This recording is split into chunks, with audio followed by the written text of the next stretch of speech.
आप सभी का स्वागत है। आज अपना जो टॉपिक है वह है fix and flexible exchange rate में अंतर क्या है, स्थिर और परिवर्तनशील विनिमय दर में अंतर क्या है। अर्थात जो एक्सचेंज रेट है वो मुख्य तौर पे दो प्रकार की होती है। विनिमय दर मुख्य तौर पर दो प्रकार की होती है, एक होती है फिक्स एक्सचेंज रेट, दूसरी होती है फ्लेक्सिबल एक्सचेंज रेट।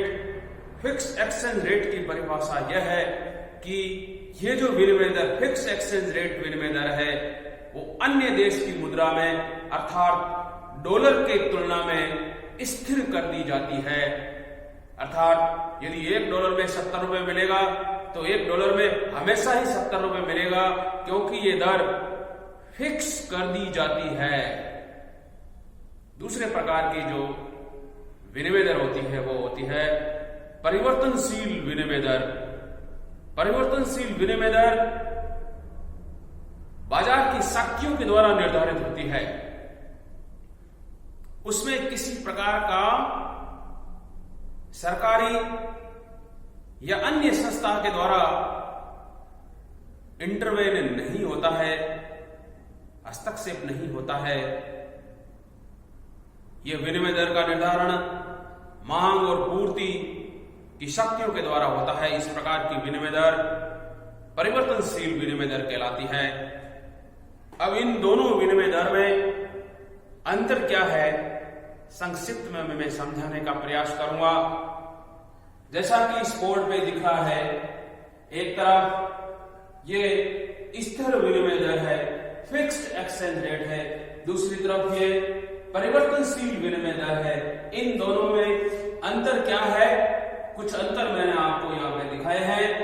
पहला इसमें अंतर यह है कि फिक्स्ड एक्सचेंज रेट है, जो स्थिर विनिमय दर है, उसका निर्धारण सरकार के द्वारा, गवर्नमेंट के द्वारा या अन्य अथॉरिटी द्वारा तय किया जाता है।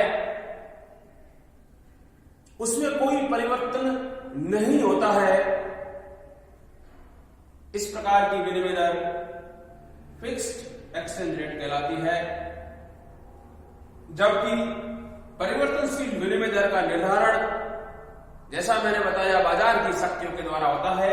मार्केट डिटरमिन्ड एक्सचेंज रेट, यहां आप देख सकते हो, ये एक रेखा चित्र में इस बाजार को दर्शाया गया है। इस बाजार में एक तरफ मांग है, एक तरफ पूर्ति है। जहां ये मांग और पूर्ति एक दूसरे को काटते हैं, वहां पे विनिमय दर का निर्धारण होता है। ये ई स्टार एक्सचेंज रेट है, वो बाजार के द्वारा तय की गई है। इसलिए इस प्रकार की एक्सचेंज रेट को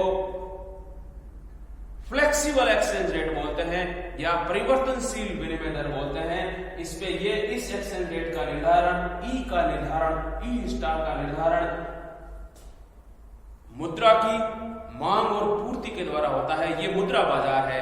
मुद्रा बाजार किसके लिए, मतलब यदि ये भारतीय रुपया बाजार है तो विदेशी लोगों के द्वारा कितनी भारतीय रुपयों की कितनी मांग है वो डी के द्वारा दर्शाया गया है।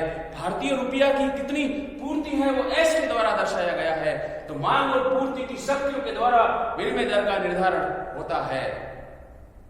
यदि अचानक मांग बढ़ जाती है, D1 से D2 हो जाती है, यदि मांग बढ़ जाएगी तब निश्चित रूप से एक्सचेंज रेट बढ़ जाएगी, अर्थात एक्सचेंज रेट एप्रिशिएट कर जाएगी। अर्थात हमारी मुद्रा डॉलर की मुद्रा में महंगी हो जाती है जब हमारे देश की मुद्रा की मांग बढ़ जाती है। तो ये बाजार की शक्तियों के द्वारा तय होता है। जबकि यहाँ पे एक्स आप देख रहे हो, बाजार की शक्तियां डिमांड और सप्लाई इस बिंदु पर काटता है।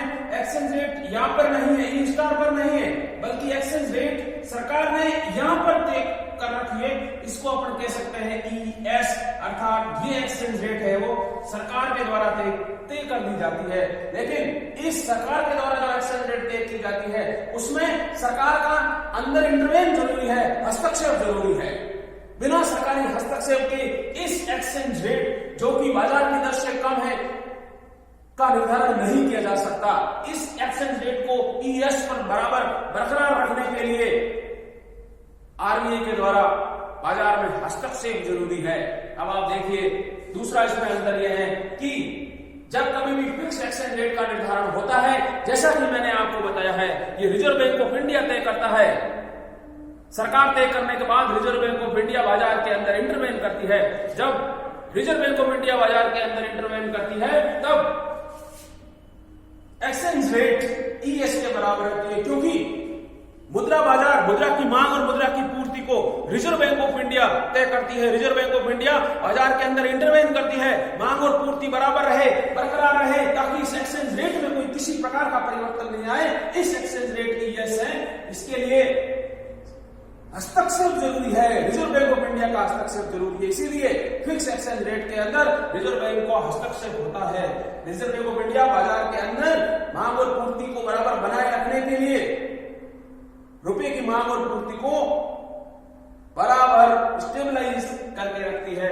लेकिन यदि विनिमय दर फ्लेक्सिबल एक्सचेंज रेट है, जो कि पूरी बाजार के द्वारा तय हो रही है, तब रिजर्व बैंक ऑफ इंडिया कम से कम एक्सचेंज रेट को कंट्रोल नहीं करेगी, एक्सचेंज रेट को कंट्रोल नहीं करेगी। इसलिए इस फिक्स एक्सचेंज रेट को डर्टी एक्सचेंज रेट भी बोला जाता है।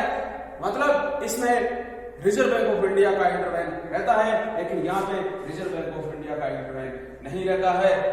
तो इस प्रकार आप समझ सकते हैं कि फिक्स और फ्लेक्सिबल एक्सचेंज रेट दोनों अलग अलग है। लेकिन वर्तमान समय में पूरे भारत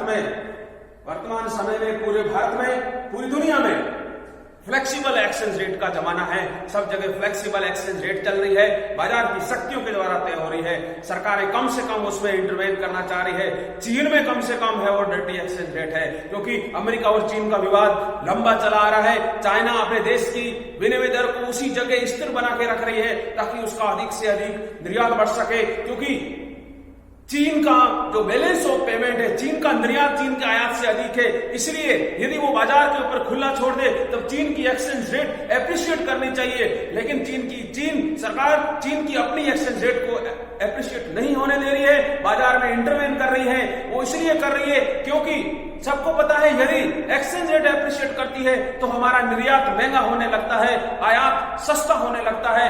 निर्यात महंगा होने से क्या होगा, हमारा निर्यात कम हो जाएगा, और आयात सस्ता होने से क्या होगा, हमारा आयात बढ़ेगा। लेकिन चीन की सरकार ऐसे नहीं करने दे रही है। चीन की सरकार जानबूझकर अपनी एक्सचेंज रेट को फिक्स्ड रख रही है, बाजार की शक्तियों पर नहीं छोड़ रही है, ताकि उसका अधिक से अधिक निर्यात बढ़ सके, आयात कम हो सके।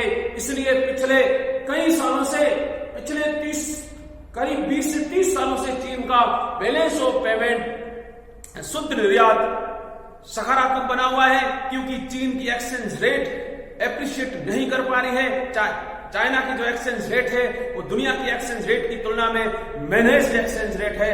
इसीलिए दो प्रकार की एक्सचेंज रेट होती है। इन दोनों में ये जो अंतर है मैंने आपको थोड़े से समझाने का प्रयास किया है। लेकिन अभी जो वर्तमान में दुनिया में है वो फ्लेक्सिबल एक्सचेंज रेट है, चाइना को छोड़कर।